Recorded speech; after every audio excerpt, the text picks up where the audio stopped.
ಏನು ಆಶ್ಚರ್ಯ ನೋಡಿ, ಕಡೆಗೆ ಅವಳ ಬಾಯಲ್ಲಿ ಬಂದಿದ್ದು ಏಯ್ ರಾತ್ರಿ 12:30 ಸಮಯ ಕಣ್ರಿ. ಏನು ಮಾಡಬೇಕಂತ ತೋಚದೆ ಈ ಹುಡುಗರು ಹೊರಗಡೆ ಬರ್ತಾರೆ. ಅಲ್ಲಿ ನಮ್ಮ ಕಣ್ಮಣಿಯ ತಾಯಿ ಕೂತಿರ್ತಾರೆ, ನಿದ್ದೆ ಇಲ್ಲದೆ ಹೊರಗಡೆ ಕಾಯ್ಕೊಂಡು ಕೂತಿರ್ತಾರೆ. ಅಲ್ಲಿ ಬಂದು ಮಗ ಹೇಳ್ತಾನೆ, ಅಮ್ಮ ನಮ್ಮ ಕಣ್ಮಣಿ ಇನ್ನಿಲ್ಲ, ನಮ್ಮನ್ನೆಲ್ಲ ಬಿಟ್ಟು ಹೊರಟು ಬಿಟ್ಲಮ್ಮ ಅಂತ. ಓ ಅಂತ ಕಿರ್ಚ್ಕೊಂಡು ಅಮ್ಮ ಅಳ್ತಾಳೆ. ಹೋಗ್ತಾಳೆ ಒಳಗಡೆ. ಮಗ ಬಿಡಲ್ಲ. ಅಮ್ಮ ಬೇಡ, ಸ್ವಲ್ಪ ಹೊತ್ತು ಇಲ್ಲೇ ಇರು, ನಾನು ಅಪ್ಪನಿಗೆ ಅಕ್ಕನಿಗೆಲ್ಲ ಹೇಳಿಬಿಟ್ಟು ಬರ್ತೇನೆ, ಅಲ್ಲಿವರೆಗೂ ಸ್ವಲ್ಪ ಹೊರಗಡೆ ಇರು, ಆಮೇಲಿಂದ ನಾನೇ ಒಳಗೆ ಕರ್ಕೊಂಡು ಹೋಗ್ತೀನಿ, ಅಲ್ಲಿವರೆಗೂ ಸ್ವಲ್ಪ ತಾಳ್ಮೆ ಇರಲಿ ಅಮ್ಮ ಅಂತ ಹೇಳಿ ಈತನ ಸ್ನೇಹಿತನು ಮನೆಗೆ ಇನ್ಫಾರ್ಮ್ ಮಾಡೋಕ್ಕೆ ಬೀದಿಯಲ್ಲಿ ನಡ್ಕೊಂಡು ಹೋಗ್ತಾರೆ. ಒಂದು ದೂರವಾಣಿ ಕರೆ ಮಾಡಿ ಹೇಳೋಕ್ಕೂ ಅವ್ರ ಹತ್ರ ಸಾಧ್ಯತೆಗಳಿರಲ್ಲ. ಆ ಸಮಯದಲ್ಲಿ ಬೀದಿಯಲ್ಲಿ ನಡ್ಕೊಂಡು ಹೋಗ್ತಾರೆ. ಓ ಅಂತ ಹತ್ಕೊಂಡು ಹೋಗ್ತಾರೆ ಇಬ್ಬರು. ಅಕ್ಕ ಹೋಗ್ಬಿಟ್ಲು, ಏನು ಮಾಡೋದು ಅಂತ ಹತ್ಕೊಂಡು ಲಿಟ್ರಲಿ ಏನು ಯಾರಿದ್ದಾರೆ ಅಂತಲೂ ಅವ್ರಿಗೆ ಕಾಣ್ತಾ ಇರಲ್ಲ. ಆ ರೇಂಜ್ಗೆ ಓ ಅಂತ ಹತ್ಕೊಂಡು ರೋಡಲ್ಲಿ ಹೋಗ್ತಾರೆ. ಅಲ್ಲಿಂದ ಸ್ವಲ್ಪ ದೂರ ಹೋದ್ಮೇಲೆ ಅಲ್ಲಿ ಒಂದು ಹೋಟೆಲ್ ಸಿಗುತ್ತೆ ಅವರಿಗೆ. ಆ ಕ್ಯಾಶಲ್ಲಿ ಕೂತಿರೋನ ಹತ್ರ ಕೇಳ್ತಾನೆ, ಸಾಬ್ ಹಮಾರಿ ಭಾನ್ ಮರ್ಗಿ ಸಾಬ್, ನಮ್ಮ ಅಕ್ಕ ತೀರ್ಕೊಂಡ್ಲು, ಮನೆಗೆ ಇನ್ಫಾರ್ಮ್ ಮಾಡಬೇಕು, ಒಂದು ಫೋನ್ ಕೊಡ್ತೀರಾ, ಒಂದು ಫೋನ್ ಮಾಡ್ಕೋತೀವಿ ಅಂತ ಕೇಳ್ತಾನೆ. ಆ ಕೌಂಟರಲ್ಲಿ ಕೂತಿರೋ ಮನುಷ್ಯ ಮಾನವೀಯತೆ ಮೆರಿತಾನೆ ಕಣ್ರಿ. ಏನು ಯೋಚನೆ ಮಾಡದೆ ಲಿಯೋ ಸಾಬ್ ಫೋನ್ ಕರೋ ಅಂತ ಕೊಡ್ತಾನೆ.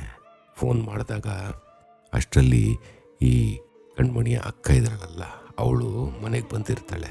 ಅವಳು ಫೋನ್ ಎತ್ಕೋತಾಳೆ. ತಮ್ಮ ಹೇಳ್ತಾನೆ, ಅಕ್ಕ ಧೈರ್ಯವಾಗಿರು, ಒಂದು ಮಾತು ಹೇಳಬೇಕು, ನಮ್ಮ ಕಣ್ಮಣಿ ಹೋಗ್ಬಿಟ್ಲಕ್ಕ ಅಂತ. ಅದಕ್ಕೆ ಅಕ್ಕ, ಏನೋ ಹೇಳ್ತಾ ಇದೆಯಾ ತಮ್ಮ, ಏನು ಮಾತಾಡ್ತಾ ಇದೆಯಾ, ಏನಾಯ್ತು ಅವಳಿಗೆ ಅಂತ ಓ ಅಂತ ಹತ್ಕೊಡ್ತಾಳೆ. ಅದಕ್ಕೆ ತಮ್ಮ ಹೇಳ್ತಾನೆ, ಸಮಾಧಾನ ತಂದ್ಕೋ, ನಮ್ಮನ್ನು ಬಿಟ್ಟು ಹೋಗ್ಬಿಟ್ಲು ನಮ್ಮ ಅಕ್ಕ, ಇನ್ಮೇಲೆ ಸ್ವಲ್ಪ ಹುಷಾರಾಗಿ ಅಪ್ಪನ ಹತ್ರ ಹೇಳುವಾಗ ಸ್ವಲ್ಪ ಹುಷಾರಾಗಿ ಹೇಳ್ತಾಯಿ, ಅವ್ರಿಗೇನಾದರೂ ಆಗಿಬಿಟ್ರೆ ಅನ್ನೋ ಭಯ ಭೀತಿ ಎಲ್ಲರಿಗೂ ಕಾಡ್ತಾ ಇತ್ತು. ಅಪ್ಪನಿಗೆ ಹೇಳುವಾಗ ಮಾತ್ರ ಸ್ವಲ್ಪ ಹುಷಾರಾಗಿ ಹೇಳಮ್ಮ. ಅಮ್ಮನಿಗೆ ಅಲ್ಲೇ ಹೇಳಿ ಸಮಾಧಾನ ಮಾಡಿ ಕೂರಿಸಿದ್ವಿ, ಅಮ್ಮನೂ ಸಮಾಧಾನ ಆಗ್ತಿಲ್ಲ, ಅಪ್ಪನಿಗೆ ಸ್ವಲ್ಪ ಹುಷಾರಾಗಿ ಹೇಳು ಅಂತ ಹೇಳಿ ಫೋನ್ ಇಡ್ತಾನೆ. ಫೋನ್ ಇಟ್ಟ ಬಳಿಕ ಅವನಿಗೆ ದುಡ್ಡು ಕೊಡೋಕೆ ಹೋಗ್ತಾರೆ. ಆ ಕ್ಯಾಶಲ್ಲಿ ಕೂತಿರೋನಿಗೆ. ಆತ ಮನುಷ್ಯತ್ವ ಇರೋನು, ಮಾನವೀಯತೆ ಇರೋನು. ಹೇ ನಕ್ಕೋ ಜಾವ್ ಭೈ, ಜಾವ್ ಭಾನ್ಗ ಏ ದೇಖೋ ಜಾವ್ ಅಂತ ಕಳಿಸ್ತಾನೆ. ಎಂಥ ಒಳ್ಳೆ ಜನ ಸಿಕ್ಬಿಡ್ತಾರೆ ನೋಡಿ. ಇಂಥ ಸಮಯದಲ್ಲಿ ಮಾನವೀಯತೆ ಮೆರೆಯೋರಿದ್ದಾರೆ ನೋಡಿ, ತುಂಬ ವಿರಳ ಕಣ್ರಿ. ಆದರೆ ಇಂಥ ಜನ ಇರೋದ್ರಿಂದನೇ ಮಳೆ ಬೆಳೆ. ಹೌದು, ಒಳ್ಳೆ ಮನಸ್ಸಿರೋರು ರಾತ್ರಿ 12:30 1 ಗಂಟೆ ಟೈಮಲ್ಲೂ ಸಿಗ್ತಾರೆ ನೋಡಿ.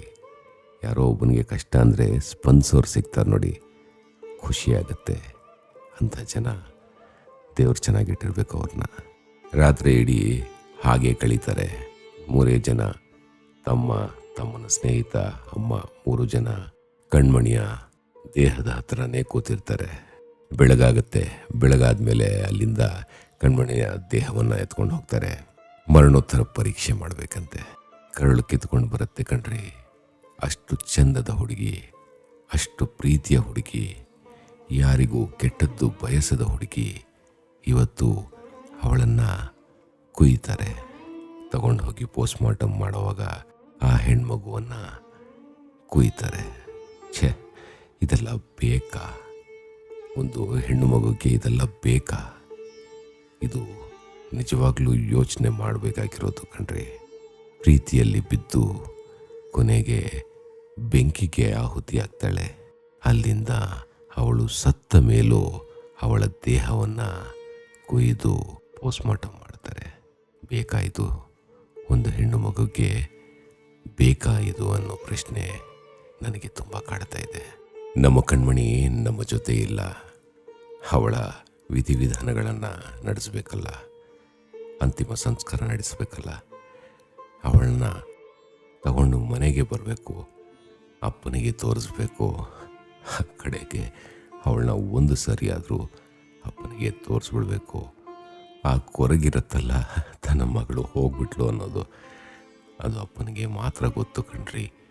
ಎಷ್ಟು ನೋವಾಗಿರುತ್ತೆ ಆತನಿಗೆ ಅಂತ. ಆತನಿಗೆ ಕೊನೆಯದಾಗಿ ಒಮ್ಮೆ ಅವಳನ್ನು ತೋರಿಸ್ಬಿಡ್ಬೇಕು. ಈ ಕಡೆ ಅಕ್ಕಂದ್ರು ಕಾಯ್ತಾ ಇದ್ದಾರೆ ಅವಳನ್ನ ನೋಡೋಕ್ಕೆ. ಕುಟುಂಬದವರು ಹಾಗೂ ಇಡೀ ಊರಿನ ಜನ ನಮ್ಮ ಕಣ್ಮಣಿನ ನೋಡೋಕ್ಕೆ ಕಾಯ್ತಾರೆ. ಎಲ್ರಿಗೂ ಅಷ್ಟು ಪ್ರೀತಿ ಕೊಟ್ಟಿರ್ತಾಳಲ್ಲ, ನಗು ಮುಖದ ನಮ್ಮ ಕಣ್ಮಣಿ ತನ್ನ ನಗುವನ್ನು ನಿಲ್ಲಿಸ್ಬಿಟ್ಲಲ್ಲ. ಈ ಬೇಸರ ಎಲ್ಲರಿಗೂ ಇತ್ತು.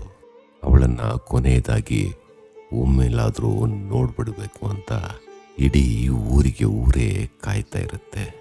ಇತ್ತ ಹಾಸ್ಪಿಟ್ಲಲ್ಲಿ ಕಣ್ಮಣಿ ತಮ್ಮನ ಇನ್ನೊಬ್ಬ ಸ್ನೇಹಿತ ಬರ್ತಾ ಇದ್ದ ಹಾಗೆ ಬಾಡಿ ಇನ್ನೂ ಕೊಟ್ಟಿಲ್ವಾ ಅಂತ ಕೇಳ್ತಾನೆ. ಅಯ್ಯೋ, ಬಾಡಿ ಅಂದ್ಬಿಡ್ತಾನೆ. ಅದಕ್ಕೆ ತಮ್ಮ ರೊಚ್ಚಿಗೆ ತೇಳ್ತಾನೆ. ತನ್ನ ಸ್ನೇಹಿತನನ್ನೇ ಹಾಕ್ಕೊಂಡು ಜೋರಾಗಿ ಬಡಿತಾನೆ, ಹೊಡೆದು ಬಿಡ್ತಾನೆ. ಏನೋ ನಮ್ಮ ಅಕ್ಕನ್ನ ಬಾಡಿ ಅಂತೀಯ, ಅವಳಿಗೆ ಹೆಸರಿಲ್ವೇನೋ, ಅವಳನ್ನ ಹೇಗೋ ನೀನು ಬಾಡಿ ಅಂತೀಯ ಅಂತ ಅವನ ಫ್ರಸ್ಟ್ರೇಷನ್ ಇರುತ್ತಲ್ಲ, ಅದನ್ನು ಈತನ ಮೇಲೆ ತೋರಿಸ್ಬಿಡ್ತಾನೆ. ಹಾಕ್ಕೊಂಡು ಬೇರೆ ಹೊಡೆದು ಬಿಡ್ತಾನೆ. ಆತನ ಸ್ನೇಹಿತನು ಏನು ಮಾತಾಡಲ್ಲ. ಸಿಚುವೇಶನ್ ಅವನಿಗೂ ಅರ್ಥ ಆಗತ್ತೆ ಅಲ್ಲ, ಹಾಗಾಗಿ ಅವನು ಎಷ್ಟು ತಿನ್ಕೊಂಡು ಸುಮ್ಮನೆ ನಿಂತು ಬಿಡ್ತಾನೆ. ಆ ಗೇಟ್ ಒಂದಿರುತ್ತೆ, ಅದನ್ನು ದಾಟಿನೇ ಪೋಸ್ಟ್ ಮಾರ್ಟಮ್ ಮಾಡ್ತಾರೆ. ಆ ಸಮಯದಲ್ಲಿ ಇವರ ಮನಸ್ಥಿತಿಗಳು ಹೇಗೆ ವಿಚಲಿತಗೊಳ್ಳುತ್ತೆ ಗೊತ್ತಾ? ಅದನ್ನು ನೋಡಿದವ್ರಿಗೆ ಗೊತ್ತು, ಅದನ್ನು ಅನುಭವಿಸಿದವ್ರಿಗೆ ಗೊತ್ತು ಆ ಕಷ್ಟ. ಈ ಕಡೆ ಇನ್ನೊಬ್ಬ ನಮ್ಮ ಮುಸಲ್ಮಾನ್ ಸ್ನೇಹಿತ ಇರ್ತಾನಲ್ಲ, ಅವನು ಎಲ್ಲೋ ಒಂದು ಕಡೆಯಿಂದ ಹೋಗಿ ಒಂದು ಕಿಂಡಿಯಲ್ಲಿ ನಮ್ಮ ಕಣ್ಮಣಿಯನ್ನು ಕುಯ್ಯೋದನ್ನು ನೋಡ್ಬಿಡ್ತಾನೆ. ನೋಡಿಬಿಟ್ಟು ಓ ಅಂತ ಅರಚ್ಕೊಂಡು ಬರ್ತಾನೆ. हमारे भान को काट रही बा, क्या बा ये सब, ऐसा हो रहा ना, पहले चुने जिंदगी में बहुत कुछ देखता ली, अब यहाँ भी काट को दे रही ना बा हमारी भान को ಅಂತ ಗೇಟನ್ನು ಹಾಕ್ಕೊಂಡು ಬಡಿತಾರೆ. ತೆಗೀರಿ, ನಮ್ಮ ಅಕ್ಕನ್ನ ಕೊಟ್ಬಿಡಿ ನಮಗೆ ಅಂತ. ಆದರೆ ಗೌರ್ಮೆಂಟ್ ಪ್ರೊಸೀಜರ್ ಹಾಗೆ ಇರುತ್ತೆ ಅಲ್ಲ, ಅದನ್ನು ಅವರು ಮಾಡಲೇಬೇಕು. ಕೊನೆಗೆ ಪೋಸ್ಟ್ ಮಾರ್ಟಮ್ ಮಾಡಿ ಕೊಡಲೇಬೇಕು. ನಮ್ಮ ಕಣ್ಮಣಿಯ ದೇಹನ ತಗೊಂಡು ಬರೋಕ್ಕೆ ಮುಂಚೆ ಇನ್ನೊಂದು ದೇಹ ತಗೊಂಡ್ಬರ್ತಾರೆ. ಒಂದು ಗ್ರೀನ್ ಕವರಲ್ಲಿ ಅವ್ರನ್ನ ಸುತ್ತಿ ತೊಗೊಂಬರ್ತಾರೆ. ಆ ಸ್ಟ್ರೆಚ್ಚರಲ್ಲಿ ತೊಗೊಂಬರ್ತಾರೆ, ವೀಲ್ ಸ್ಟ್ರೆಚ್ಚರಲ್ಲಿ ತೊಗೊಂಬಂದು ಲಿಟ್ರಲಿ ಅದನ್ನು, ಆ ದೇಹವನ್ನು ಅಲ್ಲಿಂದ ಹಾಗೆ ಕೆಳಗಡೆ ಉರುಳಿಸ್ತಾರೆ ಕಣ್ರಿ. ಥಟ್ ಅಂತ ತೊಗೊಂಬಂದು ಕೆಳಗಡೆ ಉರುಳಿಸ್ತಾರೆ. ಆ ದೇಹ ಜಾರ್ಕೊಂಬಂದು ಒಂದು ಕಾರ್ನರಲ್ಲಿ ಬೀಳತ್ತೆ ಕಣ್ರಿ. ನೋಡೋಕ್ಕಾಗಲ್ಲ, ಮನ ಕಲ್ಕತ್ತೆ. ಇದೆಲ್ಲ ಮನುಷ್ಯ ಸತ್ತ ಮೇಲೆ ಮರ್ಯಾದೆನೇ ಇಲ್ವಲ್ಲ. ಅದು ಅವ್ರ ಹತ್ರ ದುಡ್ಡಿಲ್ಲ ಅಂದರೆ ಇನ್ನೂ ತುಂಬ ಕೆಟ್ಟದಾಗಿ ನಡೆಸ್ಕೋತಾರೆ ಕಣ್ರಿ. ಅದು ಅನಾಥ ದೇಹ ಆದರೆ ಇನ್ನೂ ಕೆಟ್ಟದಾಗಿ ನಡೆಸ್ಕೋತಾರೆ. ಯಾರು ಅದಕ್ಕೆ ವಾರಿಸ್ದಾರರು ಇಲ್ಲ ಅಂತಾದರೆ ಮತ್ತಷ್ಟು ಕೆಟ್ಟದಾಗಿ ನಡೆಸ್ಕೋತಾರೆ. ಕರಳು ಕಿತ್ಕೊಂಡು ಬರುತ್ತೆ ಎಲ್ರಿಗೂ. ಅಲ್ಲಿ ನಿಂತಿರೋ ಅಷ್ಟು ಜನಕ್ಕೆ ಅಯ್ಯೋ ಏನಿದು, ಹೆಂಗೆ ಹೀಗೆ ತಗೊಂಬಂದು ಬಿಸಾಕ್ತಾರಲ್ಲ ದೇಹವನ್ನು, ಮರ್ಯಾದೆ ಇಲ್ವಾ ಅಂತ. ಆದರೆ ಅವ್ರಿಗೆ ಒಂದು ಚೂರು ಬೇಜಾರಿಲ್ಲ. ಈ ಕೆಲಸ ಮಾಡೋರಿಗೆ ತಗೊಂಬಂದು ಹಾಗೆ ಬಿಸಾಕ್ತಾರೆ. ಪಟ್ ಅಂತ ಕೆಳಗೆ ಬಂದು ಬಿದ್ದಾಗ ಮನಸ್ಸೆಲ್ಲ ಅಷ್ಟು ನೋವಾಗತ್ತೆ. ಅವ್ರಿಗೆಲ್ಲ ಅದೆಲ್ಲ ಏನು ಅನಿಸಲ್ಲ. ಅದು ಅವರಿಗೆ ರೆಗ್ಯುಲರ್ ಪ್ರೊಸೀಜರ್ ಅಂತೆ.